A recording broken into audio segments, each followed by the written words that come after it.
www.wadr.org.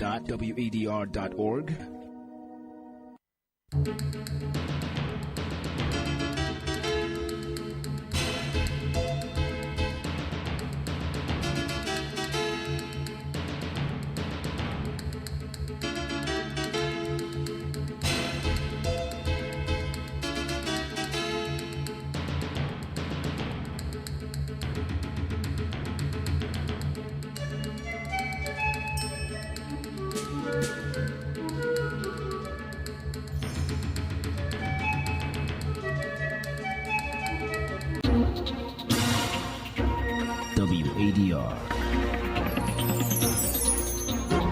promoting dialogue. It's midday in Dakar, 1 o'clock in Lagos. Good afternoon. Many thanks for staying tuned to West Africa, the Cross Radio, broadcasting on 94.9 FM around the world at wadr.org. Welcome to Newslink. Here are the top stories. Concern grow over disappearance of Malian Regional Council President Siaka Dembele. The president worked all morning from Friday, October 3 until the time of the prayer. He took the road to get to Bamako. He disappeared. The vehicle is gone. The driver is gone. The president is gone too. We will do everything to get him back safe and sound with his driver. Gambia's former Auditor General Modou sues government against unlawful removal from office. Both constitutional and statutory grounds. If you go through them, you will know that clearly the president cannot intervene in the manner that he did and the position of the Auditor General of the Gambia, Mr. Modou Cisse. He cannot remove him, and that was effectively what they did. Ghana's Speaker of Parliament announces indefinite postponement of parliamentary resumption, and Beninese Electoral Commission engages key ministers ahead of the 2026 elections. Please stay tuned for details of these stories and more. West Africa Democracy Radio. It's you speaking. My name is Sankule Janko. We are glad that you have joined our broadcast this afternoon. We begin in the Sahelian state of Mali, where concern is mounting over the disappearance of Siaka Dembele, president of the Regional Council. He has been missing since last Friday while en route to Bamako. Although no group has claimed responsibility of his disappearance, relatives suspect he may have been kidnapped by armed terrorist groups active in the region. The incident comes amid a recent surge in attacks and abductions along the Bamako-Ségou corridor, raising alarm over deteriorating security conditions in central Mali. Imo Edet has the details in this report. Since Friday evening, there has been no trace of Siaka Dembele and his driver. The two people disappeared while on their way to Bamako. Relatives and colleagues of the president of the Ségou Regional Council are worried about the situation and hope that he will be released safely with his driver. Tiamoko Jara is Secretary General of the Ségou Regional Council. The president worked all morning from Friday, October 3 until the time of the prayer. He took the road to get to Bamako, and the time it would normally take to get to Bamako was exhausted, so he didn't make it to Bamako. We started to worry. In any case, he disappeared. We don't know who owns them because the vehicle is gone, the driver is gone, the president is gone too. We have no news of him. We are confident that he is in the hands of someone. We will do everything to get him back safe and sound with his driver. Beyond the disappearance of Siaka Dembele, 4 other people were kidnapped by armed groups during the weekend on this axis. These are new kidnappings that confirm the deterioration of the security situation in this central region of Mali. The Mokojara is calling on the military authorities to change their strategy to ensure the safety of people traveling on the Bamako-Ségou axis. If we are in exceptional period, we really need exceptional measures. Quite simply. So, for a long time, you have been telling us that the road has become too dangerous. So we have to take measures of support. I think we have to think about changing paradigms to be able to protect people and their well-being. As a reminder, these kidnappings come a few days after the assassination of former Ségou MP Abdul Jalil Mansour Haidara. In addition, the curfew has been extended for 1 month from midnight to 5 a.m. in the Ségou region. According to authorities, this measure is intended to strengthen security in the area. A report from WDR's Bamako correspondent Ali Cham, voiced by Imo Eded. Still in the Sahel, Burkina Faso's transitional president, Captain Ibrahim Traoré, is urging public institutions to withdraw their capital investments from Western media outlets, which he described as promoting narratives harmful to the African region. He also instructed government ministries to terminate all subscription contracts with these media organizations.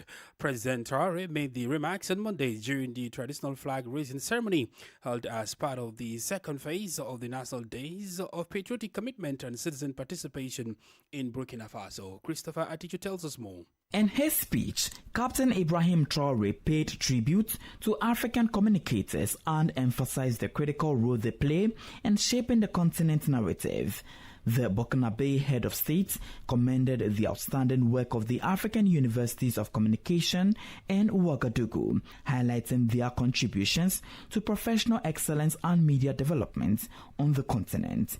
He also extended a heartfelt salute to the BESI, a collective of bloggers, influencers and citizens reporters, as well as the Wayans, commending their efforts of countering disinformation and challenging narratives propagated by what he describes as imperialist media outlets.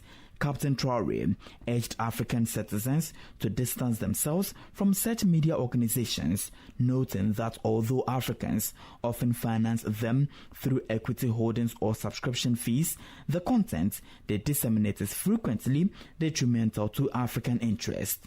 In a decisive move, Ibrahim Traoré instructed state-owned enterprises to withdraw their investments from these media outlets and ordered all ministries to terminate subscription contracts with them. According to Burkina Faso's presidency, this policy forms part of the Sahelian state's broader ambition to assert full sovereignty, including narrative and information sovereignty, as the nation reclaims control over its media landscape. The announcement coincides with the ongoing second phase of the National Days of Patriotic Commitment and Citizens Participation, a nationwide initiative aimed at fostering civic engagement and national unity in Burkina Faso. Christopher Atichu with that report. Elsewhere in the Gambia, a legal slowdown is unfolding as the former Auditor General Modou Cissé takes the government to court over what he describes as an unlawful dismissal. He is accusing top officials of violating the Constitution and the National Audit Office Act and says police forcibly removed him from office. The Supreme Court is now involved and has given the government 3 weeks to respond. Augustine Coley reports. The former Auditor General, Modou Cissé, filed a lawsuit at the Supreme Court challenging what he describes as his unlawful removal from office. Cissé, through his legal team led by Councillor Lamine Dabo, filed the suit last Friday against the Attorney General and the Inspector General of Police. He is seeking a declaration from the court that his dismissal from the constitutional office of Auditor General was unlawful and therefore null and void and of no legal effect. Both constitutional and statutory grounds, constitutional provisions, section 160, 169. And then you come to the statutory sections. The main provisions would be Section 32, Section 16, Section 11. All of those are important. If you go through them, you will know that clearly the president cannot intervene in the manner that he did and the position of the Auditor General of the Gambia, Mr. Modou Cissé. He cannot remove him, and that was effectively what they did. The legal team further contends that the actions of the Attorney General and the Inspector General of Police, particularly the alleged forced entry by officers of the Gambia Police into the premises of the National Audit Office to remove Mr. Cissé from his office, violated sections 158, 159, 160, and 169 of the 1997 Constitution of the Gambia. In addition, they are requesting the Supreme Court to declare that these actions also contravene sections 3, 11, 13, 14, and 16 of the National Audit Office Act 2015, which governs the independence and functioning of the National Audit Office. Meanwhile, the Supreme Court, through a writ of summons, has given the Attorney General and the Inspector General of Police 21 days to file a statement of defense in response to the allegations. Augustine Coley reporting. More stories coming up on West Africa Democracy Radio. Newslink continues. Well, here in neighboring Senegal, the second edition of the Invest in Senegal 2025 Forum opened this morning. The event is being held at the Abdou Diouf International Conference Center under the theme Connecting Opportunities, Building the Future. Several heads of state and government delegations are taking part in the meeting, whose objectives were outlined by Sega Bachili, Director General of APEX, the National Agency for Investment Promotion and Major Projects. Dans un monde marqué par l'incertitude, in a world marked by uncertainty, Senegal remains a land of stability and attractiveness. This second edition embodies a strong, sovereign vision, that of a Senegal that chooses innovation as a driver, local transformation as a lever, social justice as a compass, and equitable cooperation as a cardinal principle. These objectives are clearly defined and identified in 5 main axes: strengthen the economic competitiveness of Senegal and its attractiveness of investments worldwide, funding connectivity infrastructures for a sustainable development of territories, accelerate the energy transition by supporting major future projects, value youth, the diaspora and African innovation, and to promote a Solidarity Africa standing and acting on its dignity. Africa assumes the position of a major actor in its development. It is gradually imposing itself as a strategic market on a global scale. Its resources and its youth, it is the artisan of its destiny. de ses ressources et de sa jeunesse, elle est artisane de son destin. Sega Bachili is the Director General of APEX, the National Agency for Investment Promotion and Major Projects. In Ghana, where the Speaker of Parliament, Albani, has indefinitely postponed the start of the third meeting of the first session of the 9th Assembly under the Fourth Republic. A statement from the Speaker's office cites circumstances beyond his control as a reason for the decision. The postponement will delay several scheduled government activities in the legislative chamber, including the anticipated revocation of legislative instrument LI 2462, which will now have to wait. Nadia detailed reports. In a formal notice dated October 6, 2025, and issued from the Speaker of Parliament, Right Honourable Alban Summan Kingsford Backman's office at Parliament House in Accra, the Speaker explained that the scheduled meeting, originally set to resume on October 14, has been deferred until further notice. The communication said the postponement was due to circumstances beyond the Speaker's control, but assured that a new date for resumption will be announced in due course. A senior governance advisor at the African Parliamentary Network, Professor David Abdullahi, spoke about the possible reasons for the indefinite postponement. Well, I think it is a coded word probably to say that some important pending bills they are supposed to bring to Parliament are probably not ready, or they are almost finished with preparing them. For example, if you look at the bill to repeal mining in forest areas and introduce another bill, that is something that is very, very important now, since Galamsey is one of the issues that everybody is up against. So I think that is one of the issues. But also there are supposed to be some reports and some important things that are going to be discussed. So if they are not ready, obviously they are beyond control. And it should be the executive that has to prepare them and bring them to Parliament for them to get them approved. So for me, that is what I will surmise that the reason is. The postponement means some programmed government and parliamentary activities in the legislative chamber, including the revocation of LI 2462, vetting of Chief Justice nominee Paul Bafuboni, swearing in of 2 new MPs who were elected through by-elections, as well as laying of other bills, will have to wait a bit longer. For WADR, Nadidi Teti, Accra. Let's focus on some electoral developments. And the European Union calls on Nigerian authorities to accelerate electoral reforms ahead of the country's 2027 general elections. The EU emphasized that such measures are essential to rebuilding public trust and strengthening the democratic institutions in Africa's largest democracy. This goal reflects broader regional concerns as questions surrounding electoral credibility continue to challenge democratic process across West Africa. WDR's Abuja correspondent Usman Omar reports. Speaking during a press briefing in Abuja, EU Chief of Mission Barry Andrews stated that Nigeria's democratic stability relies on timely reforms that citizens can genuinely trust. He emphasized that strengthening institutions such as the Independent National Electoral Commission (INEC) and enhancing transparency in results transmission are essential steps towards credible elections. Since the 2023 elections, important work has been undertaken. The Electoral Act Amendment Bill 2025 and the Constitutional Review are ongoing, as you know. Both incorporate many of our recommendations. However, it is clear that the clock is ticking. Andrews also welcomed the ongoing legislative efforts to amend the Electoral Act, seeing it as an opportunity to address the shortcomings observed in the 2023 general elections.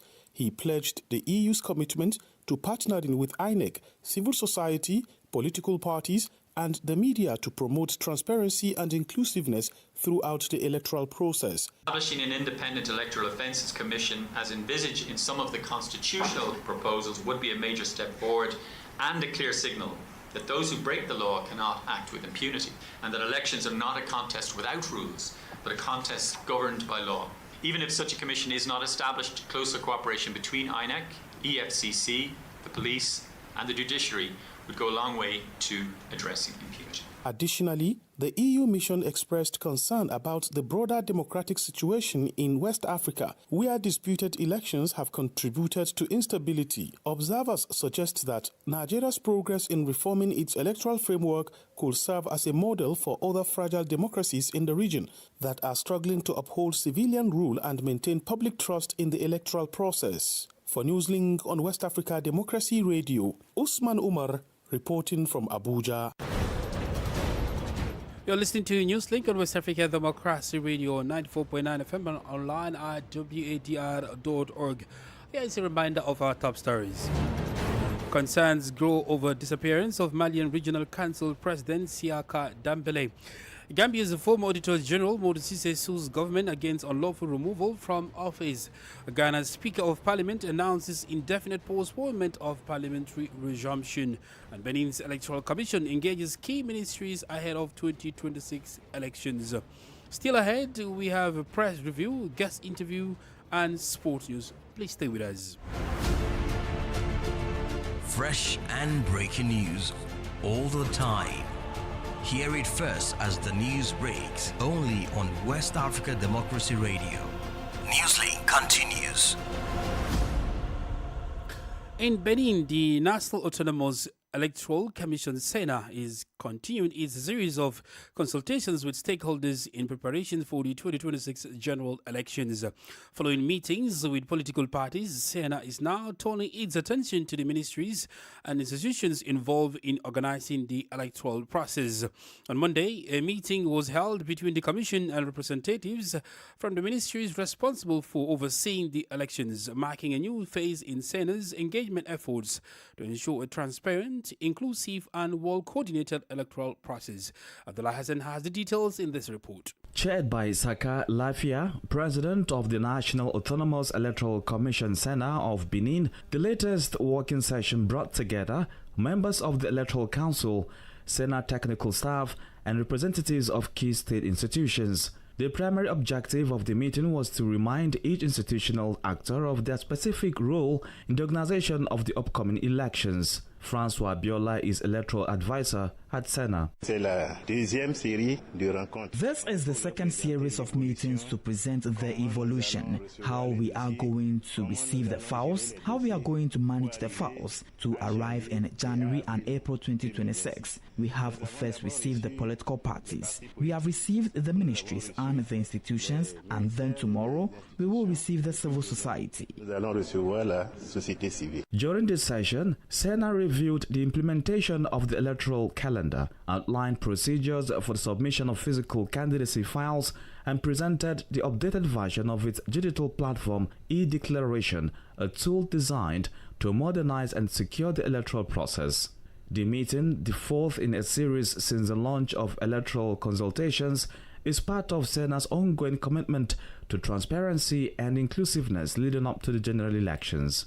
As a reminder, the session held on October 3, 2025 convened political parties to share updates on the electoral timeline and to prepare for the upcoming submission of candidacies. At the close of the meeting, Senate President Sakalafia expressed satisfaction with the smooth conduct of the session and reaffirmed the institution's determination to ensure a participatory, inclusive, and peaceful electoral process. Abdullah Hassan with the details of Aziz Adam Sulei's report from Cotonou. All for health matters, we turn our attention to Liberia, where normal service delivery at the government Elwa Hospital was disrupted on Monday as hundreds of health workers staged a demonstration. The workers are demanding an immediate wage increase and the resolution of long-standing grievances, including allegations of unfair treatment, poor working conditions, and the misuse of donor funds. The protests involve a wide range of hospital personnel, physicians, artisans, nurses, laboratory technicians, pharmacists, and support staff who gathered to voice their concerns.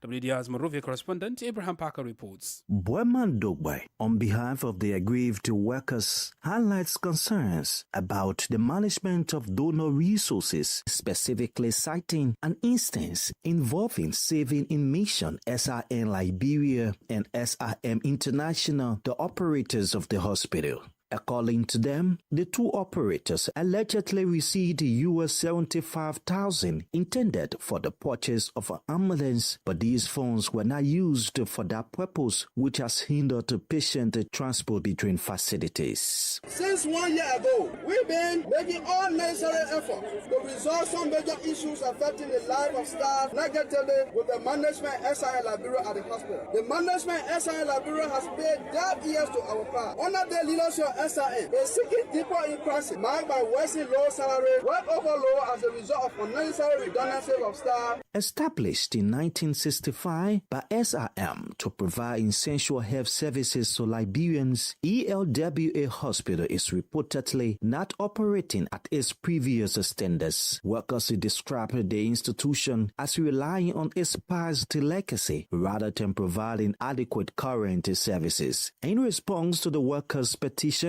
Health Minister Louis Okpoto urged the protesting health workers to return to their jobs. We have come to appeal to you to give us 2 weeks for you to come back to work. Within 2 weeks' time, you'll hear from us. We have spoken with the administration that nobody should be witch hunted and nobody should be reprimanded because you express your displeasure. Despite this promise, the workers, through their chairman, have warned authorities of further protest if their demands are not met. The situation remains tense as both the hospital and the government face pressure to resolve the issues and to restore formal operations. For Newslink on WADR, Abraham Parker, Monrovia. This is the newspaper review. Stay abreast and find out what the top stories are in your country. This is the newspaper review. The newspaper review. Let's join Abraham Parker for the newspaper review from Liberia. This edition features 4 local dailies, and we begin with the in-profile daily. I was kidnapped and raped. The late Prince Johnson's widow exposes his style. Congress for Democratic Change breaks ground on October 18 for headquarters. ELWA hospital staff protest exposes struggling health system. The next stop is Daily Observer newspaper. Aggrieved workers staged to protest. Months of delayed arrears, low salaries, and poor working conditions. This story is taking the lead in almost all of the papers in Liberia. INTCMC, political leader in Liberia, to construct over US 500,000 bridge in Banga. That does it for the Daily Observer newspaper. We take a look at stories making the headlines on the Heritage newspaper. Boaka administration cause poverty. Actions we are era. Central Bank of Liberia orders digital routing of government payments. Our next in line stop is the news, the nation's news since 1989, volume 36, number 117. Conflicting accounts on Mira gas explosion. Liberia National Police probes alleged gang rape in Nema. Well, many Liberians think the Liberia National Police is not serious when it comes to fighting rape in the country. They think their action to now arrest a deputy minister who was accused of raping a 14 14-year-old girl for the last 2 months unmasked the fight against rape. And a picture that has been shown is when you are not in position, it is obvious that the law will not be on your side. Well, that does it for this Tuesday's edition of Press Review. From Liberia's capital, Monrovia, is back to you in studio. Thanks so kindly for listening. Thanks so kindly as well. Abraham Parker with the newspaper review from Liberia. Politics, analysis on major news, social matters, and all. This is A Guest. In this guest interview segment, we head back to the Gambia, where a legal showdown is unfolding in the country. Former Auditor General Modou Cissé is challenging what he calls an unlawful dismissal from office. He accuses senior government officials of breaching the Constitution and the National Audit Office Act and claims police forcibly removed him from his post. With the Supreme Court now giving the government 21 days to respond, the case is drawing national attention. Joining us now is lead counsel Lamin J. Dabo, representing Mr. Cissé, to discuss the legal grounds of the case and what it means for public office accountability in the Gambia. Both constitutional and statutory grounds. The main constitutional provisions, those are the constitutional provisions, section 160, 169. And then you come to the statutory sections. The main provisions would be section 32, section 16, section 11. All of those are important. If you go through them, you will know that clearly the president cannot intervene in the manner that he did and the position of the Auditor General of the Gambia, Mr. Modou Cissé. He cannot remove him. And that was effectively what they did. Can you clarify how the alleged police action violated the Constitution and the Audit Office Act as well? The Auditor General position is a constitutional provision. It's a constitutional position. It's not like an ordinary position. Like, for example, the position of minister. The president can remove his ministers at his discretion, at his pleasure, because he appoints them, so he has authority to remove them, according to the Constitution. But according to the Constitution, there is a way to remove the Auditor General. There are two ways: incapacity to do the job, either from infirmity of mind or body, or misbehavior. So those are the only two grounds. And if it is incapacity, a medical board has to determine that, yes, he does not have the capacity to serve as Auditor General. If it is other things, you have to set up a panel and say this and this and this are the reasons why we are removing the Auditor General. That tribunal has to agree with you. They can agree with the allegations, and then the president would then have the constitutional mandate and the statutory mandate to remove the Auditor General. So, I mean, you are in the media, you've seen how he was removed from office by police officers. That's not the way you do things in a democratic state like we say we have in the Gambia. Why is it important to uphold the independence of the Auditor General's office in this case? Well, it is important because the Constitution deems it necessary to do this. Now, let me give you the breakdown. You have the President's office, you have the National Assembly, and then you have the judiciary. There is a reason why there are those demarcations. Say, for example, if the President wants to remove a judge of the High Court or even a magistrate, obviously you have to go through particular procedures, especially for judges in the superior courts, that is from the High Court, the Court of Appeal, and the Supreme Court. You cannot just sit down and say, I want to remove you. These are positions which are extremely important. They are regarded as pertinent and fundamental to the democratic situation, because otherwise the president's power would traverse all the sections. It would traverse the courts, it would traverse the National Assembly. That cannot happen. The president has to limit himself to his area of competence. So that is why there are constitutional demarcations. Those are safeguards to make sure that our democracy functions properly. As a defense counsel of Mr. Cissé, what outcome are you hoping the Supreme Court will deliver within the next 21-day response period? We are going to the Supreme Court on the 14th, next week, Tuesday, before a single judge to deal with the preliminaries. This is just before a single judge. So the Supreme Court panel consists of 5 justices of the Supreme Court. So they will schedule a full hearing before that full panel of 5 courts, 5 judges or justices of the Supreme Court. And, that will be the beginning of the whole thing. Lamin J. Dabo is the lead counsel of former Auditor General of the Gambia, Modus is saying. Well, in sports, Africa's World Cup qualifying races reaches a critical stage this week as teams fight for the remaining 7 spots at the 2026 FIFA World Cup. Egypt and Algeria and Ghana are among the heavyweights aiming to secure qualification before next Tuesday. Morocco and Tunisia have already booked their tickets, while Egypt can join them with a win over Djibouti. Well, we've come to the end of this edition of Newslink on West Africa Democracy Radio, broadcasting from Dakar, Senegal. Thank you for listening. And many thanks to Falilu So and Mustafa Sek for the technical assistance. Do interact with us via our social media platforms, X and Instagram at WADR English, and on Facebook, WADR English Service. I am Sankule Janko. Good afternoon. And many thanks to you for listening to Newslink via Hot 104.3 FM, Newmi FM 94.0, Hilltop Radio 104.7 FM, and Veritas Radio 102.9 in Banjul, the Gambia. We also appreciate our listeners in Liberia via Alternative Youth Radio 98.9 FM, Lofa County, Radio Kagama 94.5 FM, Niba County, DCN Radio 91.3 FM, Riverside County, Wakat FM Radio, Banga, Liberia, Radio Gulf FM 91.3 Sierra Leone in Nigeria, and Love 104.5 FM Abuja. For you listening via Radio Pad 95.1 Damango, Savannah region, and on Royals FM 104.7 Wenchi, Ghana, we say a big thank you. Remember, West Africa Democracy Radio is all about you, your views, and your opinions.